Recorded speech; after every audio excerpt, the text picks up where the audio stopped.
جو ہے مطلب خدا تو پھر بہت ہی فارغ ہوا نا کہ وہ آج کے انسان کی سمجھانے کے لیے اپنے ایموشنز کو پراپرلی کچھ یوز ہی نہیں کر سکا. وہ تو اسی وہ ایسے مطابق ٹرم چلی جا رہا کیسے ہے. یوز کرے جو ہم لوگوں کے ذہن اور ہمارا نہیں انٹرپریٹ دیکھیے ہی نہ کر اصل پائے؟ مسئلہ یہ ہے کہ میں جو آپ کو بتا رہا ہوں نا, آپ یہ اس اینگل سے ذرا اس اینگل سے بھی تھوڑی دیر سوچ کے دیکھیں جی جی کہ یہ خدا اگر انسان نے بنایا تو واقعی اس کو غصہ آئے گا, کیونکہ انسان نے خدا بنایا, اور انسان یہ سمجھے گا کہ اگر مجھے غصہ آتا ہے تو پھر جو خدا ہوگا اس کو بھی آئے گا. میرا غصہ اگر چھوٹا سا ہے کہ میرا غصہ آئے گا تو بڑی حد ہے میں کسی کو گالی دے دوں گا, تو اس کا غصہ آئے گا تو وہ تو پورا کا پورا شہر جلا دے گا نا.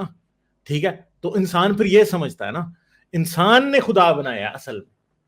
یہ تو بات آج آرکیولوجی سے اور پیلینٹولوجی سے اور ہیومن ہسٹری سے ثابت ہے کہ انسان نے خدا بنایا, اس لیے اس کو غصہ آتا ہے. اسی لیے وہ جو ہے وہ بہت سی ایسی پراپرٹیز رکھتا ہے جو کہ اصل میں ان لاجیکل ہے, مگر وہ رکھتا ہے.